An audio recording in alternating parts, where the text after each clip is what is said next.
आशा करता हूँ आप सब बहुत अच्छे होंगे। मेरा नाम है सिद्धांत अग्निहोत्री। स्टडी आईक्यू पे आपका बहुत बहुत स्वागत है। आज हम एक बहुत ही इंपॉर्टेंट पर्सन के बारे में बात करेंगे दोस्तों। सोनम वांगचुक, लद्दाख की शक्ल को बदलने वाले दोस्तों। एक ऐसा रीजन जहां पे खाने को भी सही से नहीं मिलता है, -20 degree Celsius, -30 degree Celsius temperature चला जाता है। पढ़ाई लिखाई की तो बात ही छोड़ दीजिए, लेकिन सोनम वांगचुक ने वहां पे स्कूल बना दिए, और ऐसे स्कूल बनाए पूरे भारत देश में, क्या पूरी दुनिया में ऐसे स्कूल्स का मॉडल बनना चाहिए। इस तरीके के स्कूलों को बनाना चाहिए जहां पे स्टूडेंट्स को ना सिर्फ शिक्षा दी जाती है, बल्कि जिंदगी सिखाई जाती है। तो आज हम बात करेंगे बहुत बड़े इंजीनियर और एजुकेशन रिफॉर्मिस्ट सोनम वांगचुक की। सोनम वांगचुक लैम्पलाइट में तब आए जब दोस्तों पीके मूवी, पीके कह रहा हूं, 3 इडियट्स मूवी आई थी। 3 इडियट्स मूवी में जो आमिर खान ने रोल किया था फुंगसुक वांगड़ू, ऐसा बोल रहे थे कि वो सोनम वांगचुक का ही रोल है, लेकिन सोनम वांगचुक ने उसको पूरी तरीके से नकार दिया। कुछ पार्ट्स जो है बस इनसे लिए गए थे, लेकिन ऐसी कोई वो सोनम वांगचुक की बायोपिक नहीं है। उस पर भी हम बात करेंगे, लेकिन आज हम इनके बारे में देखेंगे, इनकी बायोग्राफी को देखेंगे। वैसे बता दूं, पिछले साल इनको रेमन मैग्सेसे अवार्ड भी मिला था। 2018 का रेमन मैग्सेसे अवार्ड 2 भारतीयों को मिला था, भारत वाधवानी जो कि साइकेट्रिस्ट है, और सोनम वांगचुक। तो सोनम वांगचुक की बायोग्राफी को हम रिव्यू करने वाले हैं। स्टूडेंट्स को रिकनेक्ट मेरा फेसबुक पेज है, सिद्धांत अग्निहोत्री के नाम से मेरी फेसबुक प्रोफाइल है। दोनों ही जगह पर अच्छा की पीडीएफ ले सकते हैं, सवाल भी पूछ सकते हैं। साथ ही साथ स्टडी आईक्यू के टैबलेट और पेन ड्राइव कोर्सेज हर एग्जाम्स के लिए आते हैं। आप इन नंबर्स पर कॉल करिए, वेबसाइट विजिट करिए। दोस्तों, अगर हम वांगचुक की बात करें तो 1 सितंबर 1966 में इनको जन्म हुआ था। और कहां पे हुआ था? लेह डिस्ट्रिक्ट, जो कि जम्मू एंड कश्मीर में है। एक छोटे से गांव, वालची के एक छोटे से गांव में इनका जन्म हुआ था। इनकी शुरुआती जो पढ़ाई लिखाई है वो इनकी माता जी ने ही कराई। आपको बता दूं कि 7 साल तक ये स्कूल ही नहीं गए थे। 7 साल के बाद इनको स्कूल में एनरोल कराया गया, और 7 साल तक इनको माता जी ने ही पढ़ाया। पूरी की पूरी पढ़ाई इनकी मदर ने कराई। उसके बाद दोस्तों, अब क्योंकि लद्दाख में जन्मे थे तो वहां की भाषा अलग है, रहन सहन अलग है। जब ये श्रीनगर में गए, वहां पे इन्होंने पढ़ना शुरू किया, तो जो स्कूल वाले हैं ना, उनकी भाषा अलग, इनकी भाषा अलग, एकदम सामंजस्य नहीं बैठा, कोऑर्डिनेशन नहीं बैठा। सोनम वांगचुक बहुत ज्यादा परेशान हो गए, भाग गए थे दिल्ली, वो परेशान हो गए थे, और बोलते हैं कि ये पीरियड मेरी जिंदगी का सबसे डार्केस्ट पीरियड था। और इसी को ही एक्सपीरियंस लेके उन्होंने बाद में जो भी किताब है ना, उसको पूरा ट्रांसलेट किया, ताकि लद्दाख के जो लोग हैं वो इन किताबों को अच्छे से समझ पाए। और फिर अपने स्कूल चला दिए दोस्तों, सिख मॉल चला दिया, and the rest is history. अभी हम एक एक चीज की बात करेंगे। इनके पिताजी सोनम वांग्याल बहुत बड़े पॉलिटिशियन है, और बाद में तो ये मिनिस्टर ऑफ स्टेट गवर्नमेंट भी बने श्रीनगर में। अब चाहते तो सोनम वांगचुक अपने पिताजी की ही तरह पॉलिटिक्स ज्वाइन कर लेते, आराम की जिंदगी होती, कुछ नहीं, बढ़िया था, सब कुछ सेट था। पिताजी से लड़ाई करके इन्होंने इंजीनियरिंग की। जी हां, इंजीनियरिंग में इन्होंने दाखिला लिया, और फिर एनआईटी श्रीनगर, जो कि एक बहुत बड़ा कॉलेज है, AIEEE का एग्जाम होता है दोस्तों। अगर हम इंजीनियरिंग की बात करें तो भारत में 2 सबसे बड़े एग्जाम होते हैं, एक तो IIT और दूसरा AIEEE। ठीक है, तो AIEEE में जो जितने भी सरकारी कॉलेज है उनको NITs बोला जाता है। तो NIT श्रीनगर काफी जाना माना कॉलेज है, और NIT श्रीनगर में इन्होंने फिर अपनी एजुकेशन ली, अपनी अपनी डिग्री ली मैकेनिकल इंजीनियरिंग में। और ये 2011 में नहीं ली दोस्तों, ठीक है ना, आपको थोड़ा याद रखना है। 1987 में जब ये 21 साल के थे, तब इन्होंने अपनी इंजीनियरिंग पास की, और 2011 में बाद में ये फ्रांस भी गए, ठीक है ना, आर्किटेक्चर को स्टडी करने। उसके बाद दोस्तों, जब इन्होंने अपनी स्टडी को पास, मतलब जब इन्होंने अपना ग्रेजुएशन पूरा किया, जब इन्होंने अपनी इंजीनियरिंग की डिग्री ली, तब इन्होंने एक चीज नोटिस करी कि श्रीनगर साइड, लद्दाख साइड पढ़ने के लिए कुछ नहीं है। यहां के बच्चे बहुत ज्यादा टैलेंटेड हैं, बहुत कुछ है, लेकिन उसके बावजूद बहुत ही पिछड़े हुए हैं। उसका सबसे बड़ा कारण क्या है? सबसे बड़ा कारण यह है कि देखिए, जैसा कि मैंने बताया कि लद्दाख में कुछ और भाषा बोली जाती है। अब यहां पे जो बुक्स है वो हिंदी में, इंग्लिश में, कुछ नहीं समझ में आता है। तो पहले तो इन्होंने किताबों को ट्रांसलेट करना शुरू किया। एक समय ऐसा था दोस्तों, जब लद्दाख रीजन में 95% बच्चे 10वीं पास नहीं कर पाते थे। सिर्फ और सिर्फ 5% बच्चे 10वीं पास करते थे। कितना कम आंकड़ा है। अब आपको एक और चीज बता देता हूं मैं, ये 1988 तक की बात है, और 1994 के बाद तो सब बदल गया, और सोनम वांगचुक को बहुत इसका श्रेय जाता है।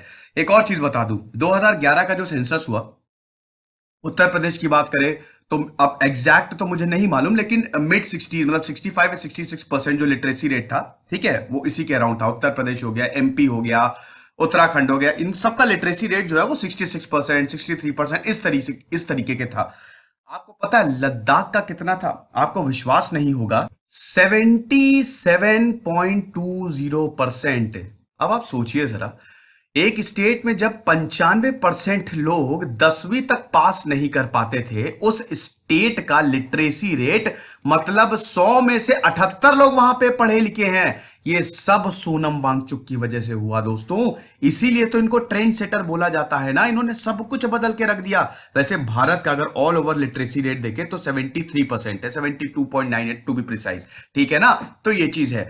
तो यहां पे वांगचुक सिर्फ एक इंजीनियर नहीं है, ये एक इनोवेटर है, ये एक एजुकेशनल रिफॉर्मिस्ट है। इनके स्कूल देखिए, 1988 फिर 1994 में इन्होंने पूरा ग्रुप बनाया, ठीक है, एक पूरा इन्होंने ग्रुप बनाया जिसको बोला गया students educational and cultural movement of Ladakh.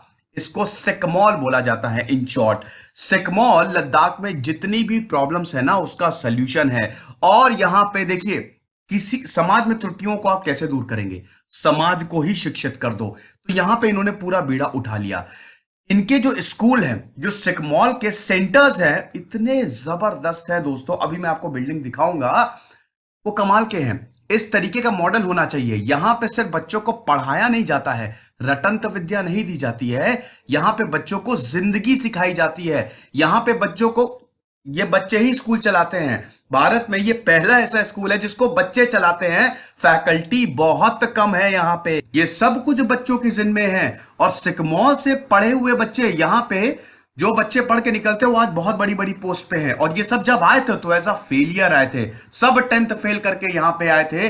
Confidence बिल्कुल 0% था। कोई जस्कर से आया था, कोई लद्दाख से आया था, दूर दूर से लोग आए थे, दूर दूर से बच्चे आए थे जिनको पढ़ाई की कुछ भी ABCD तक नहीं मालूम था। लेकिन यहां पे सोनम वांगचुक और उनके लोगों ने बहुत मेहनत की, ठीक है ना। आपको बता दूं कि स्कूल की बिल्डिंग तक यहां पे बच्चों ने बनाई है। स्कूल में ही पूरी खेती होती है और वो बच्चे करते हैं। जो किचन का काम है, जो खाना बनता है, वो भी बच्चे बनाते हैं। सब कुछ यहां पे बच्चों के जिम्मे है। स्कूल में सरकार चलती है, जी हां। और सरकार मतलब यहां पे दो ग्रुप है, ब्लू ग्रुप है, ठीक है, और यहां पे ग्रीन ग्रुप है, मतलब ग्रीन पार्टी और ब्लू पार्टी। तो यहां पे हर साल इलेक्शन होते हैं और इनसे फिर लीडर चुन के आता है। तो भैया एक तरीके से ये स्कूल नहीं है, ये मिनी गवर्नमेंट है। और सबसे बेहतरीन बात यहां पे क्या क्या लगती है, ठीक है, पर्सनली मुझे, जो मैं सबको बताना चाहता हूं और शेयर भी करना चाहता हूं, यहां पे जो काम करता है, मतलब जो भी कोई भी स्टूडेंट काम कर रहा है, हर किसी को यहां पे खुद ही करना है। मतलब जैसे मान लीजिए उसने खाना खाया, ठीक है, तो बर्तन वही धोएगा। यहां पे किसी के बर्तन कोई नहीं धोता है। तो हर किसी को अपना काम खुद ही करना है। अब दोस्तों मैं भी यही करता हूं, बहुत सालों से मैं ये करता आ रहा हूं। हमारे घर में कोई भी काम वाली नहीं लगी हुई है, हम लोग के सूलों के खिलाफ है। जो भी खाना खाइए भैया, खुद ही बर्तन धोइए, बिल्कुल अपना काम खुद करिए दोस्तों, सबसे अच्छा होगा। तुरंत गए, खाना खाए, बर्तन मांज के रख दिए, पानी लेना है खुद लीजिए। इससे आप सेल्फ इंडिपेंडेंट बनेंगे। देखिए दोस्तों, हम बहुत लोगों पे डिपेंड होते जा रहे हैं, ये बिल्कुल गलत है। डिपेंडेंसी नहीं होनी चाहिए, अपना काम खुद करिए, किसी को भी नौकर मत बनाइए। तो ये चीज सिखाई जाती है। इन शॉर्ट, सिकमॉल के जो स्कूल हैं, छोटे छोटे बच्चों को 10वीं पास जो करते हैं, छोटे छोटे बच्चों को शुरू से ही रिस्पॉन्सिबिलिटी, जिम्मेदारी दे दी जाती है कि आगे का जीवन कैसा होने वाला है। इसीलिए यहां से जो बच्चे निकलते हैं वो बहुत ऊंची ऊंची जगहों पे जाते हैं। कोई तो बहुत बड़े जर्नलिस्ट हो गई हैं, कोई बहुत बड़े साइंटिस्ट हो गए हैं। तो भैया ये कमाल है सोनम वांगचुक का। बहुत सारी इनोवेटिव चीजें भी होती रहती हैं, खेती भी होती रहती है। और ये जितनी भी खेती है, ये गार्डनिंग है, ये सब बच्चे करते हैं। हेल्प के लिए बिल्कुल फैकल्टी होती है, बिल्कुल उनकी मदद होती है, लेकिन सब कुछ बच्चों के ही जिम्मे होता है। अब आप सोचेंगे कि लद्दाख जैसा एरिया, इतना ठंड है, -30 डिग्री सेल्सियस वहां पे इतनी ज्यादा मतलब ठंडी रहती है, बिजली भी वहां पे प्रॉपर नहीं आती है, तो स्कूल चलता कैसे है? रुकिए पहले मैं आपको बिल्डिंग दिखा देता हूं। ये देखिए बिल्डिंग है, कितनी खूबसूरत बिल्डिंग है। ये पूरा सोलर एनर्जी पे चलता है दोस्तों। और आपको एक और चीज बता दूं, पढ़ने का तरीका यहां पे कैसा है। यहां पे जो दरवाजे लगे हैं उनसे पढ़ाई होती है, दरवाजों को एक एंगल पे लगाया गया है और उससे मैथमेटिक्स समझा दी जाती है। यहां पे जो विंडोज हैं उससे मैथमेटिक्स समझा दी जाती है। यहां पे जब लाइट पड़ती है पत्तियों पे तब यहां पे फिजिक्स समझाई जाती है। तो स्कूल में जो जो चीजें लगी हुई है हर एक चीज से आप सीख सकते हैं। तो इस तरीके से पढ़ाया जाता है। बेसिकली स्कूल में अप्लाइड नॉलेज है, यहां पे रटंत विद्या नहीं है, अप्लाइड नॉलेज। जैसे यहां पे इंग्लिश कैसे पढ़ाई जाती है, यहां पे इंग्लिश के कोई ग्रामर रूल्स नहीं पढ़ाए जाते हैं, यहां पे प्रैक्टिकल नॉलेज दी जाती है। यहां पे इंग्लिश को बोलना सिखाया जाता है और अपने आप फिर वो इंग्लिश बोलने लगते हैं। रूल्स का क्या करेंगे भैया, अंग्रेजी आनी चाहिए, भाषा आनी चाहिए और उसमें निपुण हो जाते हैं। तो यहां पे सब कुछ अप्लाइड है। तो ये पूरा का पूरा प्रेमाइस जो है वो सोलर एनर्जी से चलता है। -30 डिग्री सेल्सियस भले ही ठंड पड़ती है लेकिन अंदर बिल्कुल गर्मी होती है। ये +20 डिग्री सेल्सियस तक ये पूरा इसको न्यूट्रलाइज कर देता है और अच्छा खासा वार्म रहता है, गर्म एटमॉस्फेयर रहता है स्कूलों में। तो इस तरीके के स्कूल बनाए गए हैं। अब उस समय कितनी ज्यादा प्रॉब्लम रही होगी दोस्तों, जब कहीं से फंडिंग नहीं मिली, बहुत मेहनत करनी पड़ी होगी दोस्तों। अभी तो ये बहुत ही पूरी दुनिया से फंडिंग आती है दोस्तों और काफी लोग मदद करते हैं, सरकार भी मदद करती है। लेकिन उस समय कुछ भी नहीं था सोनम वांगचुक के पास और खुद से ही ये निकल पड़े थे। और देखिए लद्दाख को उन्होंने पूरा बदल के रख दिया। जहां 5% भी पास नहीं कर पाते थे, आज जितने बच्चे आते हैं हर कोई हाई स्कूल ना तो पास करता है, अव्वल नंबर से पास करता है। दूसरी चीज, जो बच्चे फेल हो जाते हैं उनका क्या, उनके लिए इन्होंने अलग स्कूल चलाया, एक अलग क्लासेस चलाई है। वहां पे भी ट्रेडिशनल जो एक होता है ना रटंत विद्या, पढ़ा रहे हैं समझ में नहीं आ रहा है पढ़ाते जा रहे हैं, इस तरीके का नहीं, बहुत ही इंटरैक्टिव सेशंस होते हैं। जैसा कि मैंने बताया ना कि दरवाजे से पढ़ा देते हैं, डोर से पढ़ा देते हैं, इस तरीके के सेशंस होते हैं। खेलने कूदने का भी बहुत अच्छा इंतजाम है यहाँ पे। बहुत बच्चे तो सिलेक्ट होकर नेशनल टीम्स में जाते हैं। यहां से कंप्यूटर भी यहां पे पढ़ाया जाता है। एक चीज और है दोस्तों, यहां पे एक एक टीचर जो है, एक एक फैकल्टी जो, और जो बच्चे हैं जो सीनियर हो जाते हैं वो हर किसी पे ध्यान देते हैं। 1-to-1 टॉक सिस्टम है, ये कमाल का होता है दोस्तों। देखिए 11th-12th एक ऐसा पड़ाव है जो बहुत ही ज्यादा टॉर्चरिंग होता है। यहाँ पे बिल्कुल मैं एकदम फ्रैंक रहूंगा आपसे, बच्चे बहुत परेशान होते हैं यहाँ पे, क्योंकि कोर्स बिल्कुल बढ़ जाता है, स्पेशली जो साइंस लेते हैं। कोर्स 1 से 100% हो जाता है। तो बच्चों को समझ में नहीं आता क्या करें। उस समय बच्चों को सपोर्ट सिस्टम की जरूरत होती है। टीचर उनके कंधों पे हाथ रखे, बेटा कोई दिक्कत नहीं है, सब कुछ सही है। और वहां पे टीचर्स की परेशान होती है, कितने इंटरैक्टिवली टीचर्स पढ़ा रहे हैं। और अनफॉर्चुनेटली अगर आप पूरी भारत में देखें तो ऐसा बिल्कुल नहीं है, बहुत ज्यादा है। अगर डिप्रेशन रेट देखें तो 11th-12th बच्चे बहुत ज्यादा दुखी रहते हैं, क्योंकि हर कोई जीनियस तो नहीं होता ना। तो यहां पे 1-to-1 टॉक होती है। हर एक टीचर यहां पे बच्चे से बात करता है, तुमको कोई प्रॉब्लम तो नहीं है, तुमको कोई दिक्कत तो नहीं है, हमसे बात करो, हम सब कुछ सॉल्व कर देंगे। पहले ये सिर्फ लड़कों के लिए स्कूल खोला गया था, लेकिन बाद में सोनम वांगचुक ने इसको लड़कियों के लिए भी खोल दिया। तो अब सब लोग यहां पे पढ़ते हैं, साथ में पढ़ते हैं। तो ये चीज है बहुत ही बेहतरीन। यहां पे कॉमन किचन है दोस्तों और ड्यूटी लगती है।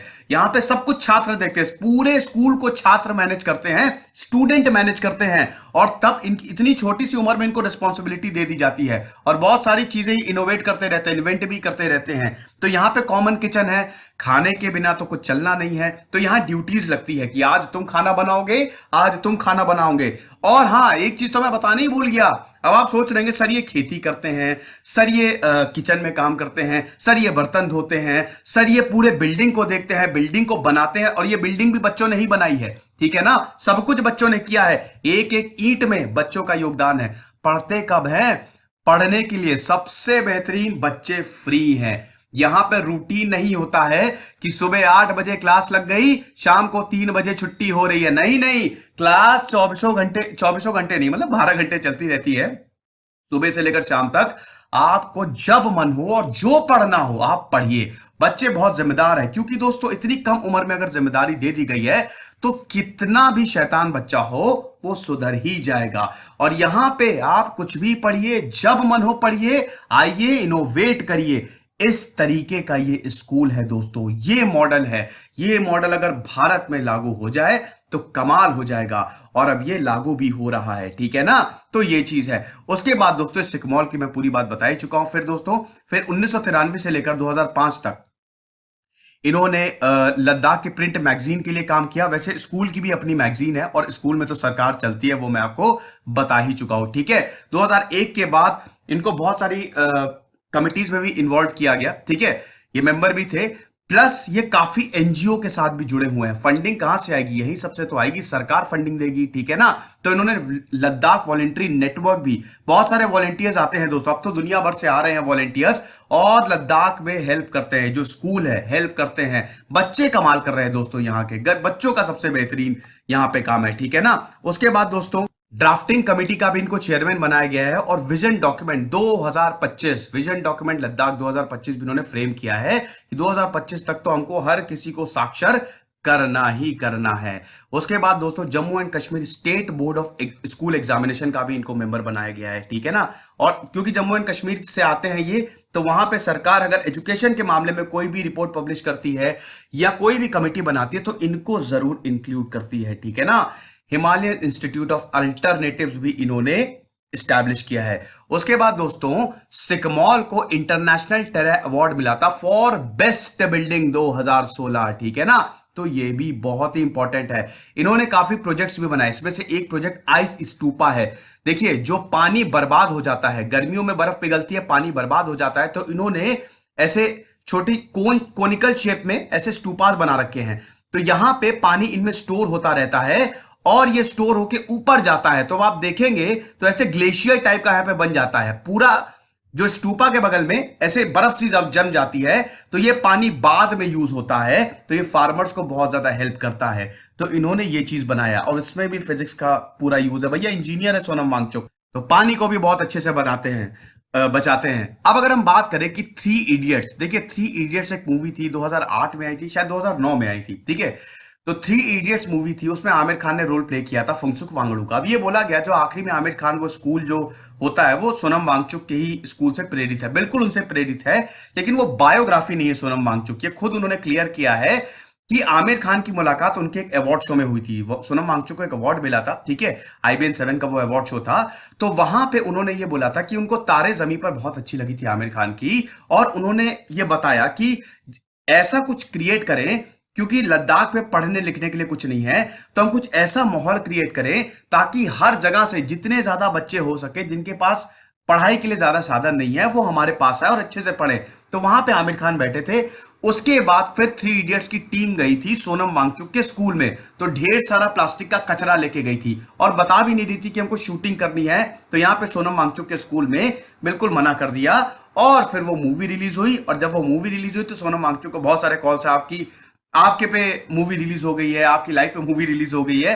तो सोनम वांगचुक ने बोला कि मूवीज को बिल्कुल साइड में रखो, उसमें मेरी लाइफ का कुछ नहीं दिखाया है, 1-2% दिखाया तो दिखाया हो, मेरे स्कूल का भले ही दिखाया है। स्कूल का भी वैसे वो इनके स्कूल की शूटिंग नहीं है, पड़ोस में स्कूल था, क्योंकि सिकमॉल ने पूरी तरीके से मना कर दिया था कि हम बिल्कुल यहाँ पे शूटिंग नहीं करने देंगे, क्योंकि बहुत सारे प्लास्टिक लेके आए थे। तो एक पड़ोस के स्कूल में उन्होंने शूटिंग की थी। तो उन्होंने बोला कि ये सब ऐसा नहीं है, फिल्मों और क्रिकेट से हमको ऊपर उठना चाहिए और जो मेन मुद्दा है कैसे पढ़ाया जाए सबको, उसको देखना चाहिए, ठीक है ना। तो ये सारी चीजें। उसके बाद दोस्तों 26 जुलाई को इनको रेमन मैग्सेसे अवार्ड मिला। इनको बहुत सारे वैसे अवार्ड मिले हैं, आप देख सकते हैं, लेकिन रेमन मैग्सेसे जिसको एशिया का नोबेल प्राइज बोला जाता है, हाल ही में रवीश कुमार को मिला, मैंने उनकी बायोग्राफी कवर की है। पिछले साल सोनम वांगचुक को मिला, तो भारतीयों को काफी ज्यादा अवार्ड मिल रहे हैं और साथ में भरत वाटवानी को भी मिला, ठीक है ना। तो ये चीज है। तो ये मेरा एक छोटा सा लेक्चर था सोनम वांगचुक पे। काफी टाइम से रिक्वेस्ट आ रही थी और अभी भी ये पूरे एक्टिव है, 54 साल के हैं, लेकिन रुके नहीं है। एजुकेशन के क्षेत्र में, सेक्टर में काम करते जा रहे हैं। हम बिल्कुल साथ है सर, और अगर कोई इनके साथ जुड़ना चाहता है बिल्कुल इनको कांटेक्ट करें भैया। अच्छे टीचर्स की तो बहुत ज्यादा जरूरत है। खुश रहिए, पढ़ते रहिए। दिस इज सिद्धांत अग्निहोत्री साइनिंग ऑफ।